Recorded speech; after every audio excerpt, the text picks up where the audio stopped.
Well, we want to welcome you all to our session about increasing student voice and choice. No, you have not been transported to the Summer Olympics. You are here in our virtual or remote learning session. We will explain the Olympics theme in just a second. Hey everybody, thank you for joining us. I am Laura Albright, and it's good to see some familiar names and faces here today. As Trisha said, we have a fun theme going today. And as you know, these sessions are recorded. That's our little prompt. We are recording this session. So you've heard from Trisha here if she wants to say anything else.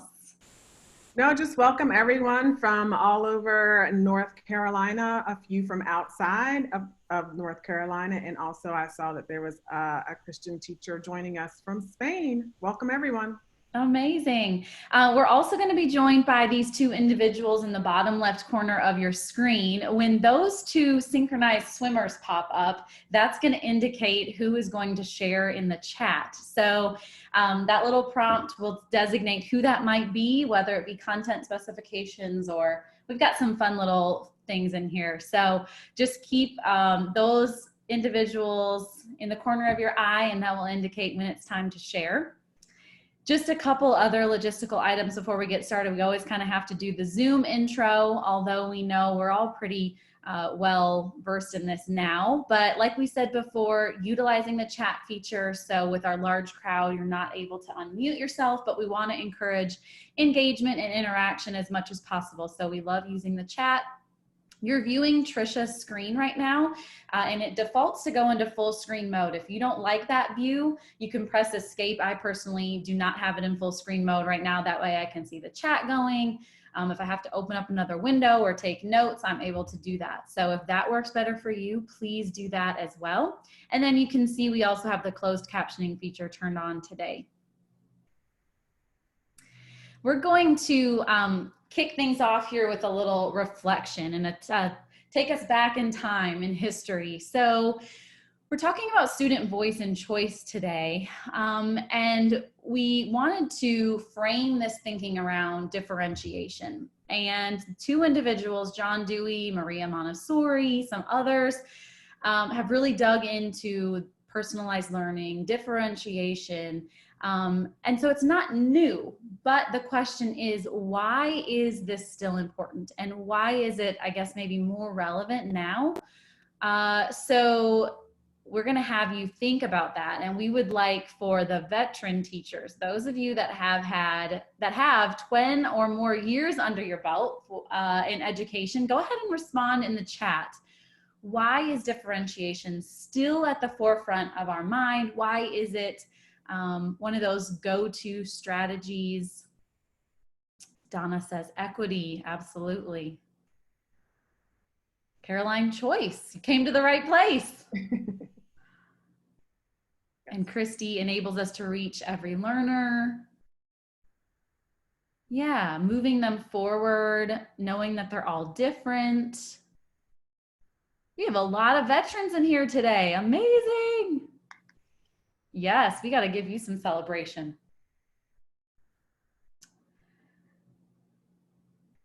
"17 years helps, absolutely." Yeah, helping every student at every level.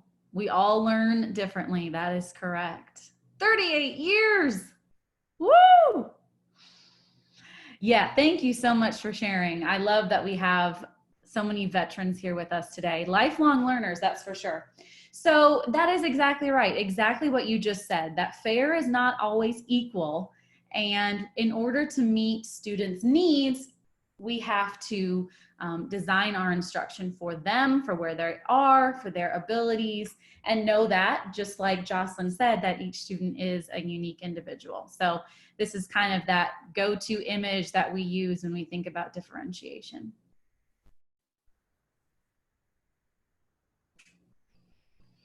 A lot of our research today and a lot of the material that we're going to be sharing with you has come from Carol Ann Tomlinson. She's kind of the queen of differentiation, so we gave her the crown. And she said what you were saying, that We have to teach students as individuals and for who they are, rather than just teaching for the average or teaching for the middle. So we're going to dig into that. Where we're headed today, for those of you that like to take notes or just to kind of see beginning to end what things are going to look like, we're going to spend a lot of time on voice and choice, as you may have guessed. But if you want to create your little outline here, we're really going to dig into the content, process, and product as it relates to student choice. And then towards the end of our session, we're going to get to learner profiles and the importance of reflection. We also, of course, will give you links to the slides, a link to our evaluation, and just some other important things. So stick around for this full hour. So when we talk about differentiation, increasing student voice and choice, like Laura said in the beginning just a few minutes ago, none of these concepts are particularly new, but we wanted to take a slightly different approach to increasing student voice and choice through differentiation. So please excuse the analogies or metaphors, I forget which one it is, that are coming forward, but we don't have the 2020 Summer Olympics. We wanted to bring it to you here, but most importantly, we wanted to approach this as if we were training our students to be the strongest and the best selves that they have. So the strongest and the best is normally who goes to the Olympics. So we wanted to take that approach here. It's preparing them to be their best selves and their strongest selves, especially in this remote learning environment. So welcome to our remote learning Olympics. Hopefully we won't be here in the fall as well, but it might happen there too. So even though we are presenting this to you towards the middle or the end actually of the school year, we are hoping that you will still be able to take some of the strategies that you learned today. And if we happen to be in this state again in the fall, that you'll be able to continue to apply what you learned today. So just like any great athlete that goes to the Olympics, when we first talk about how do you acquire the knowledge that you need to be successful, looking at this from the Olympic approach, that Olympian doesn't just run, doesn't just do one thing or read about running or watch running. They use a variety of different content to acquire the knowledge that they need. So in this case, it might be some old film footage, it might be interviews, might be training with a partner, but the knowledge is acquired through a variety of means. So once again, we're going back to the work of Dr. Carol Ann Tomlinson and David Acosta, and looking at us, training our students to be their best and strongest selves.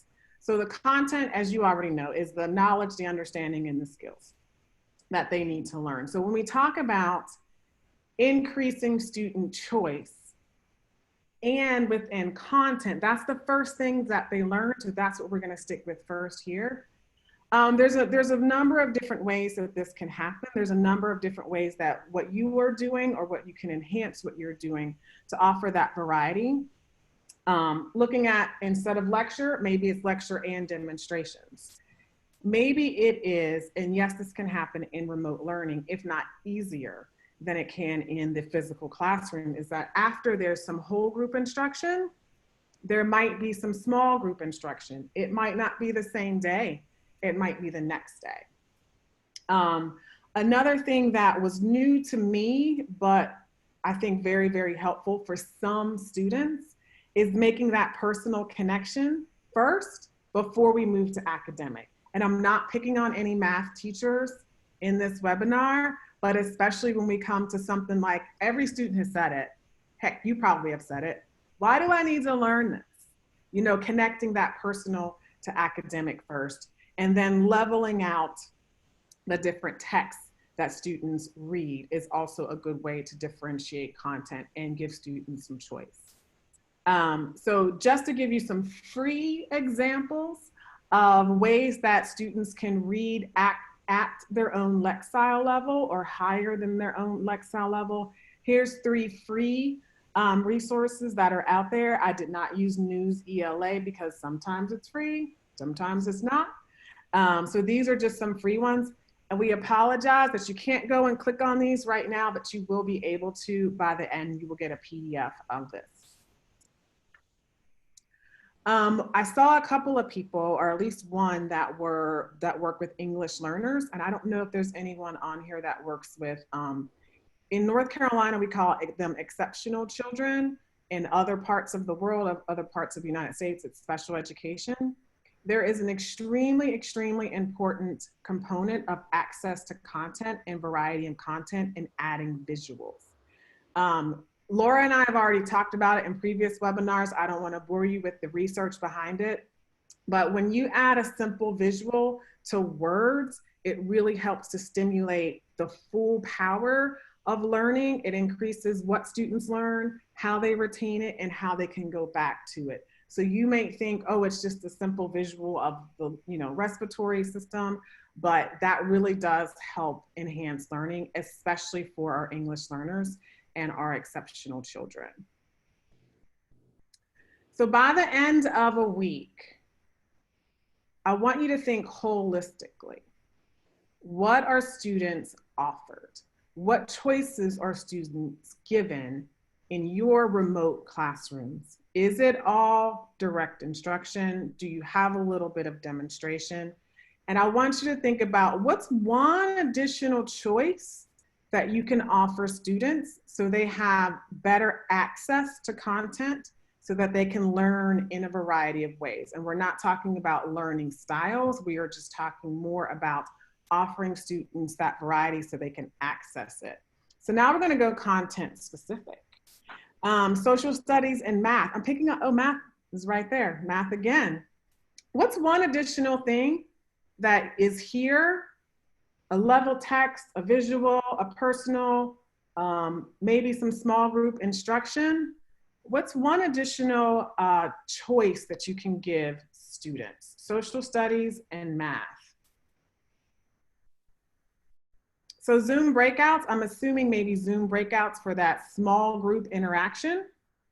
Okay. What are some other ways? Shannon, we're almost there. Virtual field trips, yes. This is how they would learn the content. So choice boards are coming up. Stations are coming up. We are skipping ahead to process, and that's perfectly fine. Yes, yes, visuals, visuals, visuals, and more visuals, Brittany. Virtual field trip, absolutely. Not there yet with product choice. Yes, that's right, Rebecca. Instruction and provide, so that video is also like an image. Absolutely. Thank you for sharing social studies and math. So we're going down to the smallest level. What I saw some of you sharing was perfectly fine when it comes to choice, but we also want to think about content to make sure that students understand, they get the knowledge that they need. But you're right, you jumped ahead when it talks about choice boards. So the next part of increasing student choice is through process. And that's what some of you were putting up in the chat, were process. The process is the practice. Process, practice. Michael Phelps, arguably one of the greatest Olympians of all time, he just doesn't swim to practice. He does way more than that. The man can eat, he's changed his diet, 12,000 calories a day. I don't even know how he has time to do that, but he just doesn't swim. He does practice drills. He does weightlifting. He's augmented his diet. So there is a variety of practice that also could happen in this remote learning environment. So process is how students come to learn. So some of what you were sharing wasn't necessarily content, it was process. It was how students were able to practice what they were learning. So I've done way too much talking. You are about to do instead of listen to me. So what you will need for the next section is, if you are like Laura and you are escaped out of the Zoom, that's perfectly fine. If you are thinking, I don't want to open up 2 different windows, you can always use your phone or use a tablet. You will need something to write with and paper. Paper doesn't have to be in 4s. We've actually shrunk this down to 3. but these are the supplies that you will need.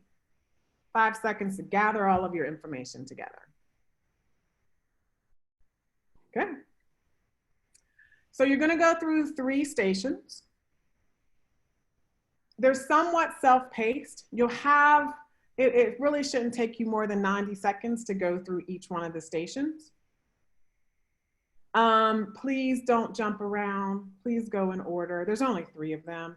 And like I just said, the first 2 can be completed on your phone, or if you want to open up another screen, you can do that as well. So this is differentiated high school versus, not versus middle school. So middle school, you have your own bit.ly link. In high school, you have your own bit.ly. If you have an iPhone, unfortunately, Laura and I have a preference towards iPhone. You can just open up your camera over those QR codes. If you don't have an iPhone or a QR reader, simply type in those bit.ly links into your device and it'll take you right to the blog that you are reading. I am going to put 3 minutes down on this timer. That 3 minutes just kind of will let you know that you should be halfway through station number 2. And elementary teachers and or anyone else that we did not include, you get to pick. Yes, thank you for reminding me of that. People who snuck on who aren't middle school or high school, you get to choose.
Middle school, I am watching your word cloud grow on my other device. A lot of motivated, a lot of engaged.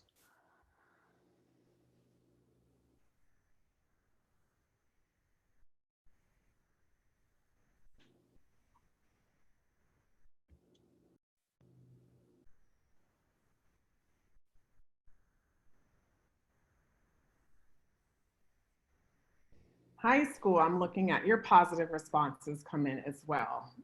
Students have a feeling of success.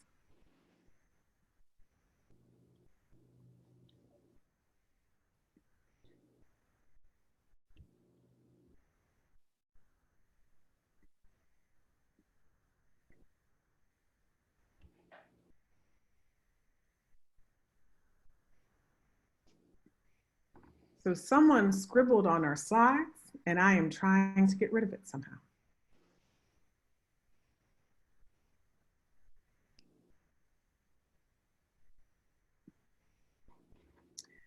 So please make your way, close out or finish up station 2. I'll give you 30 more seconds to finish up station 2.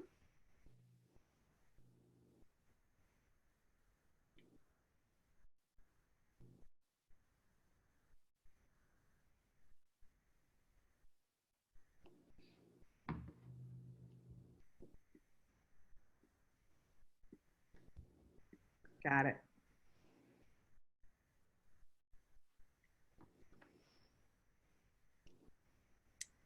10 more seconds. Go ahead and finish up station 2.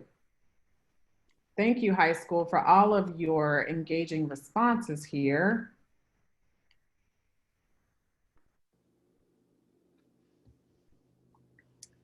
All right, let's come on back.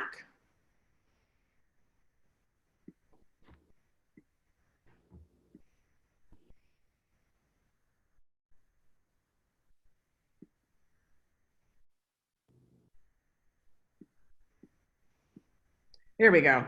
All right, let's come back. We are all on our final station. Station number 3 is your final reflection.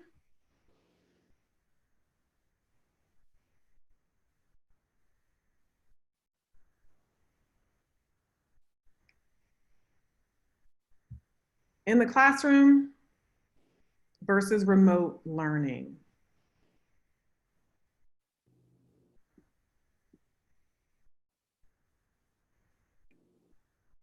Some people were responding to that third optional one, compliance, absolutely.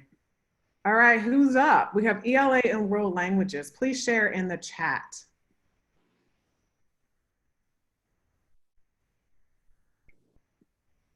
Freedom, time schedule,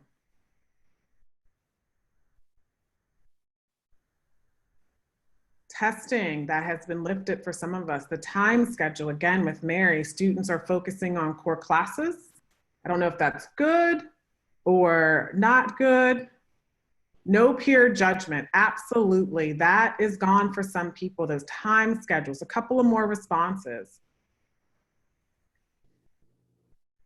It's new to you, absolutely, the newness of it, Philip. Peer pressure has been lifted.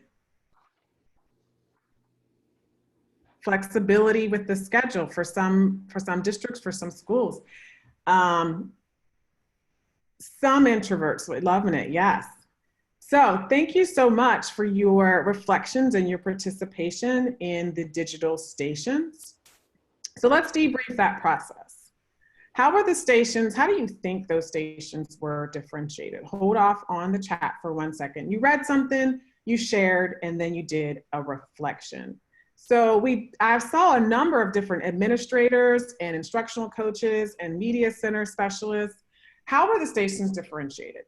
What's your best guess on how they were differentiated?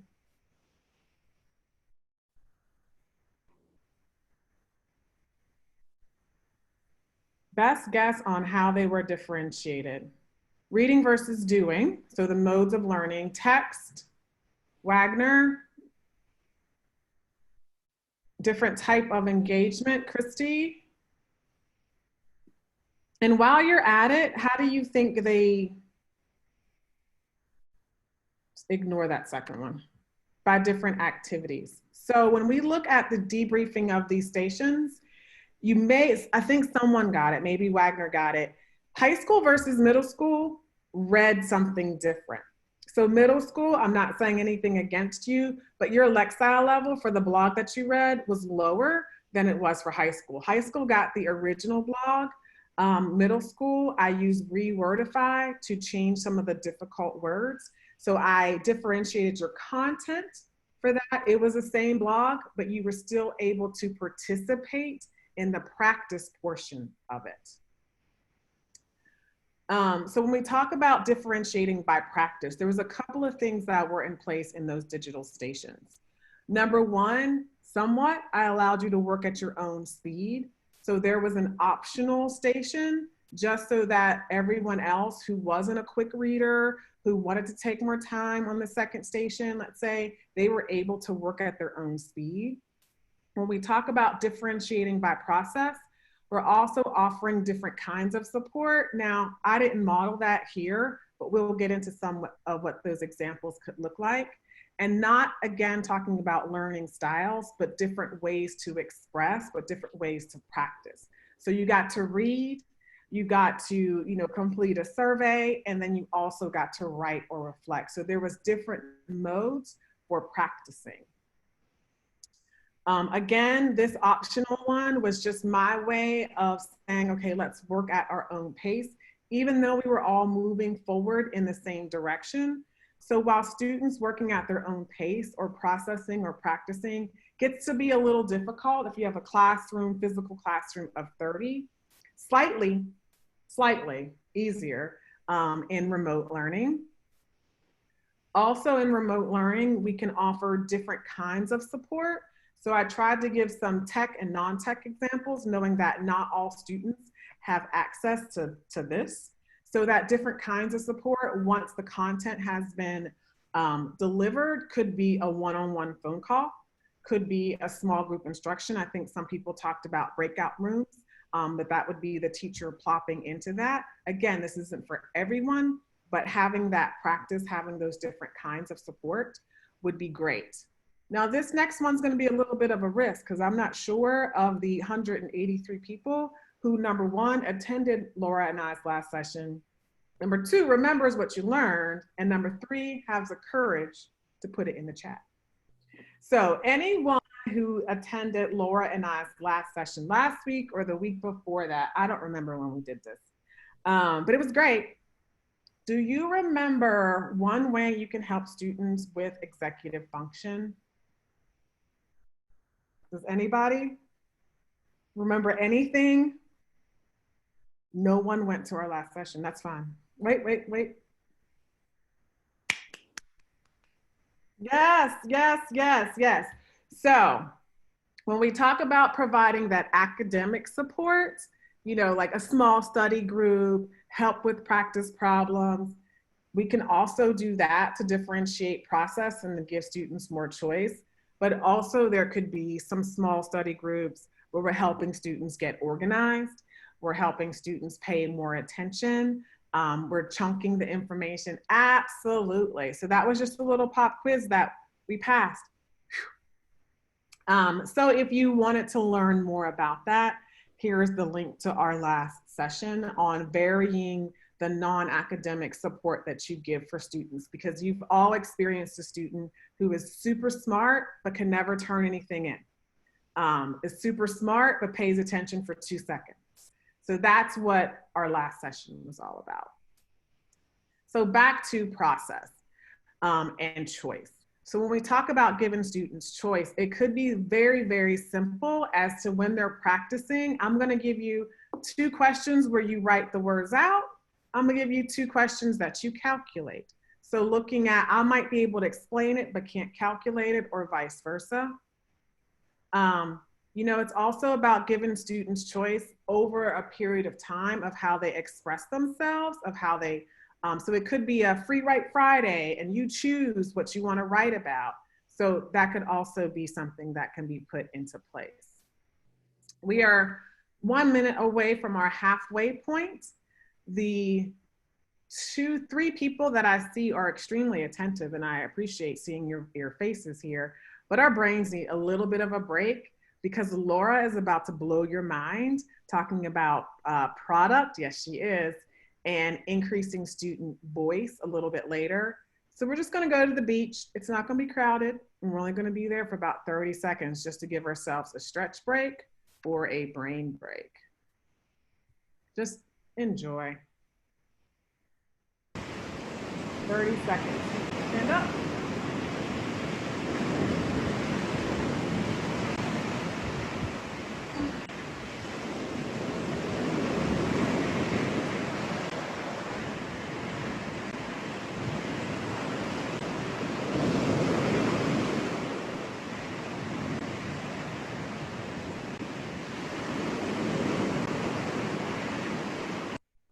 That's it. We're back from the beach. We're here. So just in summing up that process one, practice, practice, and practice more. All right, so content, process, now we're on to product. And this is, of course, where students demonstrate their learning, or in this example, Simone Biles, one of, again, the greatest gymnasts. And we know that she demonstrates her talents in a variety of ways. She's not just solely a vault competitor. She is the individual all-around gold medalist. She has her beam exercises, her floor exercise. And so she's demonstrating her talent in a variety of ways. So we're going to talk about that. And like Tricia said, that's kind of where we're going to now get into choice. This is, of course, where students have the opportunity to show off what they have learned, to show off their learning, but in a manner that maybe best suits them. They have the choice. So you can differentiate by product in a variety of ways.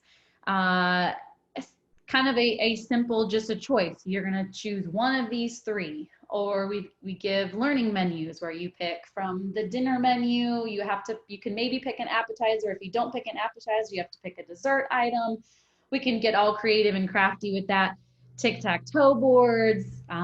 We'll show you lots of different examples, but one of the common ways that teachers differentiate is through a tic-tac-toe board. So here's one that I made, and it is not content specific, but I just want you to take a look at it, absorb these 9 options that students have to demonstrate their learning. So in this example, students would start at option 5, and then they would choose 2 others to complete a tic-tac-toe. So just take a look at that. And then I have a question for you. How does this board encourage student engagement? So we're going to have science and ELA teachers go ahead and respond. What about this board encourages engagement?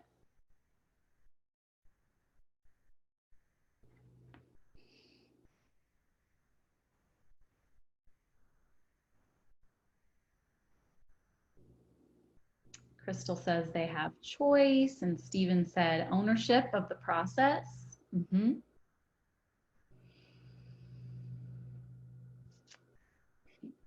Lots of variety, right? Donna said open-ended. Definitely, there are 9 choices, right? For sure. All right, let's pause that. I've got another question for you around this board. And that is, what is missing? So science and ELA, still want to hear from you. What's missing from this board?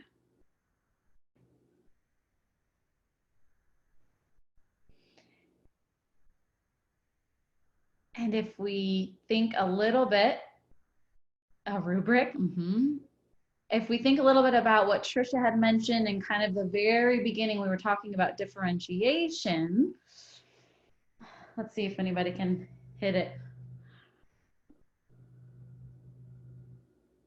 Wagner, freedom to create their own choice. So just leave it open-ended completely. Okay. Lori, woo! Yes, Lori, higher level question. You got it. Mic drop right here. So here's the thing. Just because we're giving students choice, we gave them 9 choices. That's a lot. That does not actually necessarily mean we're differentiating. So like Lori said, all of those 9 options were rather low level in terms of how they're demonstrating. It's recall, it's summarize, it's create a list, it's compare and contrast, not really differentiated. So yeah, you can go ahead on the next one then. So we have a way to assist us with how do we think about differentiating our tasks and what's the model that we can use. And that's this depth of knowledge chart from Dr. Norman Webb. So this is not necessarily a new thing, but it might be something that you haven't referenced in a while or something that gets overlooked. But how this works is it's a wheel, and we'll show you the bigger version here in a second, but it's broken down by 4 levels. And really what it gets to is the level of thinking that's required for the students. So are they just recalling information, or are they creating? Are they critiquing? Are they designing? So like you said, that choice board, while there was a lot of choice and while there were some fun things to do and some cute ways students can demonstrate their learning, it was more or less at a level 1 or a level 2 on the DOK wheel. So if we dig into that a little bit deeper, and yes, you are going to get access to these slides, which you'll be able to click all these links for the wheel because it is a really good resource. So here's kind of the spectrum. So level 1 is definitely more of that recall and just spitting out of information. Whereas when you're at your level 4, you're really synthesizing and you're interpreting, you're drawing conclusions. And again, thinking about that we're not always necessarily needing to be at DOK level 4, and not every student is going to be there by the end of a unit or an assessment, and that's okay. That's why we're differentiating. We're giving students options and choice.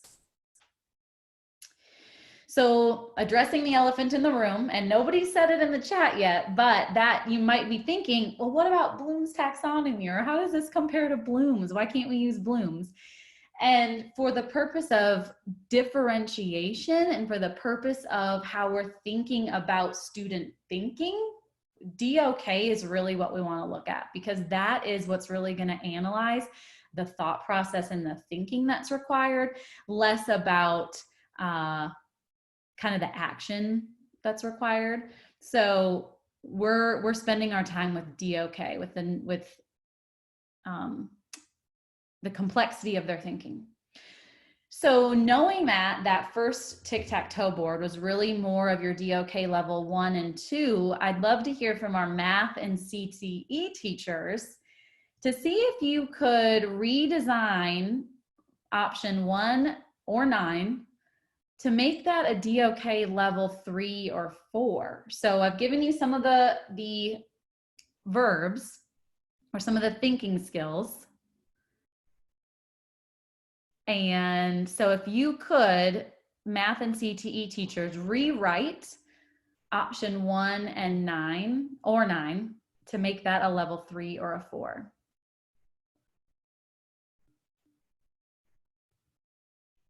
So math and CTE, how could we make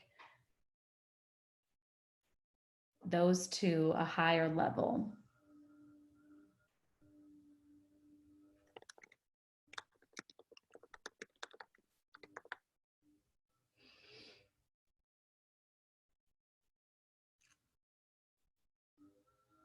Anthony says, create a slide presentation for the article. Caroline said, interpret the meaning of the common strip. Yeah, those are good. What else? Rebecca, investigate the facts and cite the sources. That definitely takes it from just summarize and a bulleted list. Yeah, for sure. Just want to give anyone else some time to jump in. Draw conclusions from B. Pollard. Very good. Yeah, you got it. So let's take a look at what, oh, forgot this one. This is important. I'm jumping ahead. Before we create this choice board, and I know I was guilty of this when I was in the classroom as well, where I want to think of, oh, what would be so fun and cool for students to demonstrate their learning of the cell or mitosis. I was a science teacher.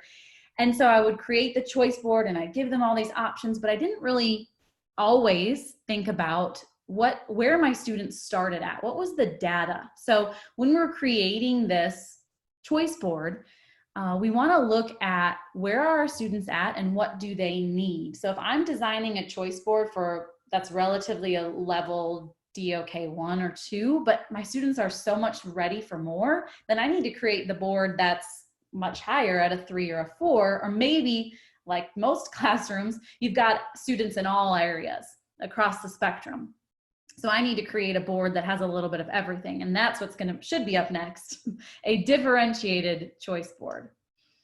So here's what I did here. Those in blue, the 4 outer corners, those are more at a DOK 3 or 4, and some of those suggestions were exactly what our math and CTE teachers recommended. Things like creating, investigating, draw conclusions, cite your source, cite evidence. So this way, while all students are going to start at 5, my students who are ready for more, they can go diagonal to get more of the higher level options. And our students who kind of need more of the level 1 or 2, they can stay right there in the middle. And yeah, Kathleen, how do you keep your higher students from self-selecting a DOK 1 or 2? And I guess that's kind of when Trisha was talking about empowerment and how we can empower our students to think for more, push for more. And depending on your relationship with your student, you maybe say, I would love for you to try one of the blue boxes, or I'd love for you to try one of the outer quadrants. But the key there is having the choice, whereas the first option, there was no option. But here we're giving that, at least that's there. So also, Catherine and Christy, if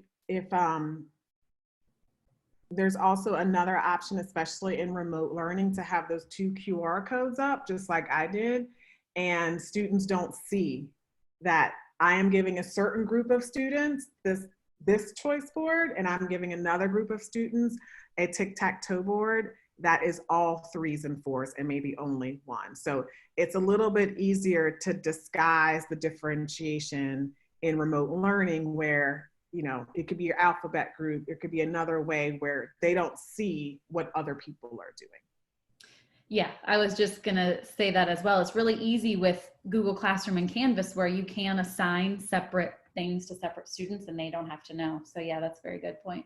So here's some options as well. We just wanted to show you quickly some other choice boards. This one is more of a choose your own adventure. So all students have to have their products add up to 100 points. So here's some options. You can do one for 100 points, or you can pick and choose in the lower point values, but your final product has to add up to 100 points. That'll be linked. All of those are actually, when you get a copy of our slides, it'll link to these slides. And I found this on Twitter, and I clicked the link, and then I lost whose credit it was. So if anybody knows who originally created this, I'm citing that it's from Twitter, but I don't know exactly who created it, and I feel horrible. However, it is very resourceful.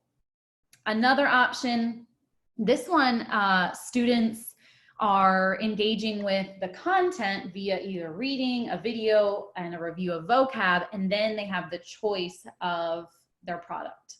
So there's 4 options here. They only choose one product. Yeah. So kind of to wrap up this choice is that content, process, and product. We know those are key to student choice, but how do we actually make this happen? What really drives this change of instruction? And that's student voice. So that's what we're going to dig into next. So as Laura just alluded to, looking at choice, I'm trying to choose my words correctly, and looking at choice, that's all about the content, process, and product. Teachers often ask, well, how do I know when to vary the content? How do I know when to vary the process? How do I know when to vary the product? That is all in elevating the student voice. So just like that Olympic coach is really going to get to know his or her athlete, what they like, what they don't like, when they should train, when they should not train. When taking that Olympic approach to learning here in remote learning, there's 2 ways in which you can elevate student voice. All right, so Inclusive Education has this amazing quote. Take a second and just to read that about how the importance of student voice.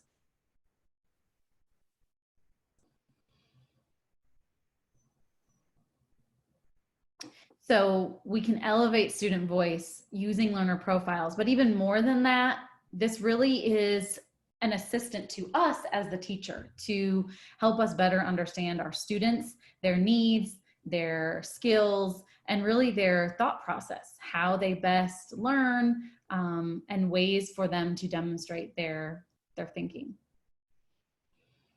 So if learner profiles is something that is new for you, some very basic things to think about is really the best way to allow students to create a learner profile is for them to create it. So offer them choice in the platform that they're going to use. Do they want to use Google Slides? Do they want to use Google Drawing? Do they want to just use a PowerPoint? What platform are they going to use? You can give them that choice. You're going to give them a set of questions to answer, and it's going to give you that insight into their preferences, their goals, their learning expectations, a section for them to reflect and to self-evaluate. And another thing I was guilty of when I was a teacher was doing this at the beginning of the school year and then maybe referencing it throughout the year, but not really until I would clean out my desk at the end of the year and then read through them and get tears in my eyes like, oh my gosh, I didn't, now I know, oh, this makes sense. So this learner profile is fluid. It's a reference throughout the year, and it's more than something that's just done at the beginning of the year. So just showing you a couple examples of what the questions might look like. So it's going to ask things about their learning environment, their preferences. Do you like working alone? Do you like working with headphones? Do you like it to be silent? It's also going to include data. So while we know that our measures of quantitative data is going to be limited without EOGs and EOCs, we can still get access to some sort of quantitative data, because again, that is important. We're using qualitative and quantitative data. Some other questions that a learner profile might ask are on the next slide. And, things that we might want to know: at home I live with, or these are the most supportive people in my life. When I get frustrated, I prefer to, so really more than just those basic surface level questions, it gets into some deep personal reflective questions. And these might be things that students haven't thought about or even considered before. So kind of like who was asking about how do we guide students who are ready for more, we might need to guide them to dig a little deep in their response to these questions as well. So we wanted to give you some examples. We've chunked them by middle school and high school, but as you know, you can use either, both, a combination of when you're creating them, but just wanted to make sure you had a couple resources that you could look back into. I've seen teachers that their learner profiles are done on a Google form. So, you have the data all in one spot. I've seen it where it's more that demonstration part, the product, where the students create a Google slide presentation. So your choice, whatever you feel is best for your students, and also considering where we're at in the year as well. So when we think about student voice and elevating student voice, we want to be cognizant of where our students are at right now. And this was a quote from an article from Youth Today, which was posted at the beginning of April, so about a month ago. And it's pretty real. So just take a second to read that.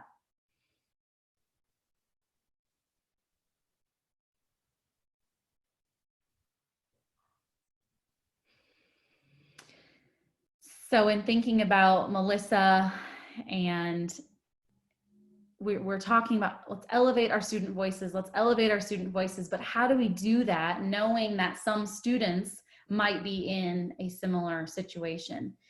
So the biggest thing here is, now knowing that, what do we do next? Because we've been in remote learning for, I've lost track, 6 weeks or so. And so we know that we have students that are similar to Melissa's situation. So what are we doing now? How are we making changes? So if we could hear from elective teachers and social studies teachers, how have you kind of modified or adjusted things to keep into account? Mindy says recording instruction. Yeah, recording that so it can be viewed at any time. Love that idea.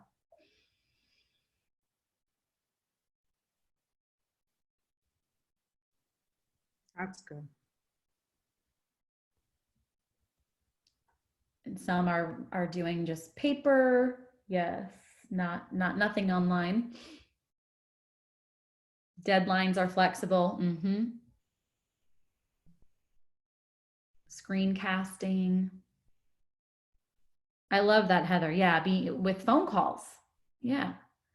freeconferencecall.com is a conference call line that you can use. And I'm not sure the limit of how many you can have on at one time, but I think it's a pretty large number. And Stephanie says recordings of, yeah, of course. So, you know, when we think about students and we think about elevating their voice, we might need to teach this. How often have we really asked students to use their voice? And then what have we done when they have used their voice? So this may be something we have to teach. And as kind of the coach theme that we're going for today, encouraging this self-reflection.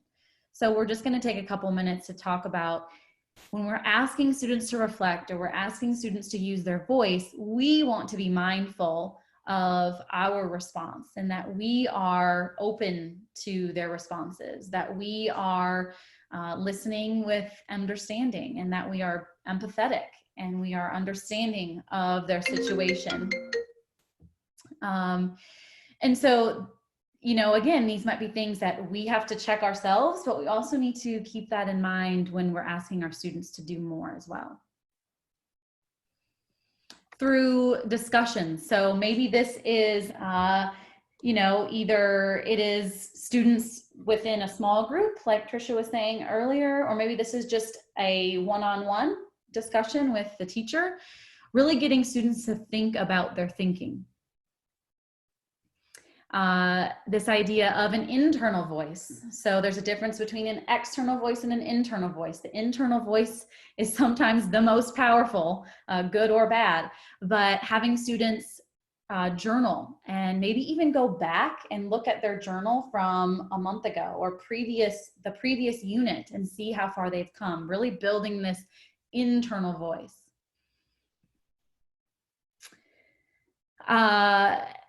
An example for an external voice, you could ask students, how would you redesign this assignment? Or what challenged your thinking? Share what affirms something that you already know. A lot of times I ask students, number 3, the what, so what, now what? Like, what did we just do? So what? Why is that important? And then now, what are you going to do with it? So I love using that one. And again, we've chunked it middle school and high school, but you can use for both. The middle school examples, things like, what were you curious about today? Where are you going to start tomorrow? What do you want to learn more about?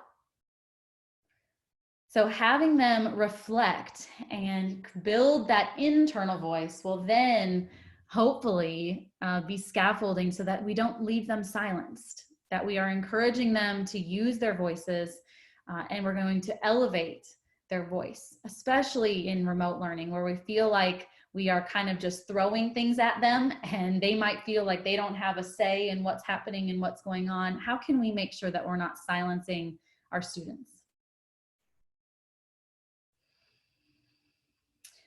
So that was a really fast 53 minutes and we've made it kind of through this outline, through this agenda, and hopefully you feel like that student voice and choice, you're able to better incorporate this into your remote learning. And we want to close off, Trisha's going to close us up with a few more things. So just as a reminder, we're really looking at preparing students to be their best and their strongest selves, especially now in this remote learning environment. Some of them may be experiencing some really challenging situations by being at home with the parents, with the siblings, with device issues. So we're really looking at, even though we are not in the same physical space as students, that we are still preparing them to be their best selves. So just a few announcements. We want to make sure that you are finished at exactly 2 o'clock. If you've been to our sessions before, it's the same announcements. So we're doing this one more time. This will be our 9th webinar. Yes, one more time on Thursday, looks like at 3. So please pass on the word about our webinar. To register or to go to any other webinars, there is the link there. Laura will be rapidly copying and pasting these links in the chat. Also, we forgot to say thank you to any DPI employees. So if you're a DPI, just give us a wave in the chat, say hello in the chat. We thank you for attending as well. We thank you for the partnership. Also, Laura has already dropped into the chat two of the most important, no, the most important two links that you need, the survey and the slides. Survey and the slides. Please complete the survey. The survey does help inform, elevate your voice. You didn't attend this session on Friday, but we use the information from the feedback to make just a few modifications to the session. There will be a recording of this session available as well. The turnaround time on the recording takes just a little bit of time. They are sending that out to a third party, but there will also be a recording of this session. So please complete the survey. We hope to see your friends, your colleagues, your coworkers, maybe some of your enemies on our session on Thursday. For those of you who have to go back to work, that should be all of us. Have a great rest of the day. Have a great summer and stay safe. Thank you. Thank you, everybody.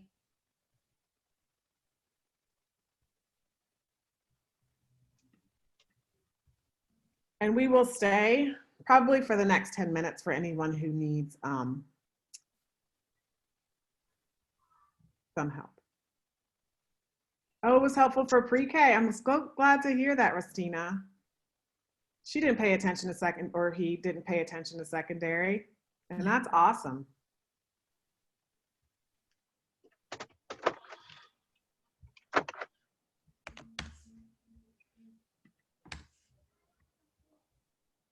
Laura is going to keep dropping those links.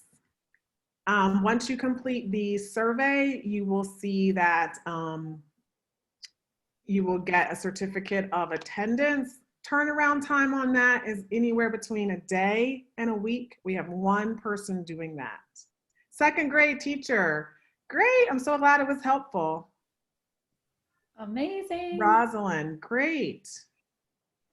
Uh-oh, it's not working for you. Is the session not working for you, Mary? Or is hopefully it's the link that's not working for you?